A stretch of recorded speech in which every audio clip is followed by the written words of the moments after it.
Another election on the horizon in Georgia. The runoff between Senator Raphael Warnock and Herschel Walker won't decide control of the U.S. Senate, but there are signs that both parties are taking it seriously. Joining me now is Chuck Todd, moderator of NBC's Meet the Press. And Chuck, we have seen several senators come here to campaign with Herschel Walker, and Governor Brian Kemp is set to campaign with him on Saturday in Cobb County, which is interesting because the two really didn't campaign together during the general. So to what do you attribute this influx of Republican support for Walker ahead of the runoff?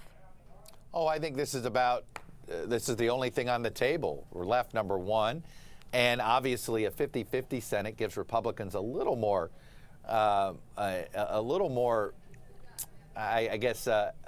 sway in the Senate itself, because in 50-50, the committees are more evenly distributed. So there actually is some practical incremental power gains the party would get if Walker ended up winning this. But I also think this is really it's more about the people that are going to campaign for Walker than Walker himself. I think you're going to see a lot of people who are sort of vying to be the next leader of the Republican Party, wanting to show, hey, I've got juice. Let me see if I can help Herschel Walker. Let me show the base that I'm doing what I can for the party. So I think some of these folks campaigning for Walker are more about their own future than Walker's future. Well, we know that turnout's certainly going to decide this runoff, which would be the fourth election for Senator Warnock in a span of about 13 months. Republicans have usually dominated runoffs here in Georgia outside of what we saw last year. So in this particular runoff, what other factors can we look to besides turnout to handicap this race? Look, it's hard to say. It is, to me, it's turnout and it's motivation, though, of the voter that maybe wasn't a big Walker fan, but voted for him in November because they wanted a Republican Senate. Now that there's no Republican Senate on the table, and this is just about whether you want Herschel Walker for 6 years or Raphael Warnock for 6 years. If you were a Republican that was uncomfortable voting for Walker, but you voted for him because of the jersey color, are you showing up again? And that's the open question. That, to me, is the riddle Republicans have to figure out. Look, Raphael Warnock, one of the patterns of these Georgia runoffs, when Democrats have had success, it's when an African-American nominee has made it to a runoff.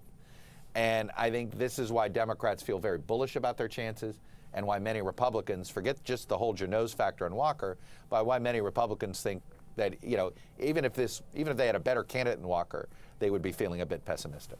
All right, let's shift gears a little bit. Former President Donald Trump made his announcement this week that he will once again be running for president in 2024. What does this do for the rest of the GOP hopefuls, especially if former Vice President Mike Pence will be on Meet the Press on Sunday? Well, it's interesting. Nobody feels like they have to jump in immediately and contest him. I think a lot of folks have decided, well, let him.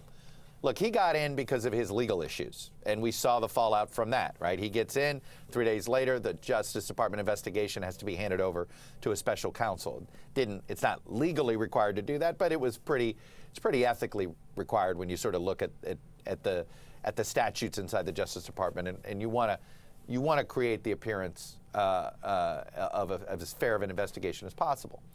So I expect. You'll see a few sort of lesser-known candidates try to jump in, say, in December, January. But I expect a guy like Mike Pence to wait till the late spring, early summer. I think Ron DeSantis may not even get in until after Labor Day. I don't think they feel like they have to rush in, because look at the lack of excitement over Trump's announcement. He got in. He's gotten, I think, 3 congressional endorsements in 3 days total, and one of them is Marjorie Taylor Greene. So no mainstream Republicans are rallying around him. He's got a handful of people that are pretty devoted to him on the mainstream level. So, look, I'm going to be watching for a couple things. Does this special counsel create a rally around Trump effect? The Mar-a-Lago search did. We'll see if this does. I'm a bit skeptical. And the second is I want to see Trump on the trail. We haven't seen him do an event since he announced his presidency, which is sort of weird. Normally, if you announce your presidency, you start campaigning. You go to Iowa. You go to New Hampshire, He'll have a rally in the next 6 weeks, probably sometime after Thanksgiving. What's turnout for that like? Because ultimately, the Republican elite have never wanted Donald Trump, but the Republican-based voters have. What if they're not turning out for him the way what if he looks like the aging rock star that can't fill an arena? And I think that's what a lot of these prospective 2024 candidates want to watch over the next 3 months. And it's sort of like, go ahead, Mr. President, you can have the field to yourself. Let's see if anybody wants to buy the dog food. Certainly a lot to keep our eyes on over the next few months. Chuck, thank you so much. Meet the Press with special guest, former Vice President Mike Pence, airs Sunday morning at 10 on 11 Alive. Again, Chuck, thank you.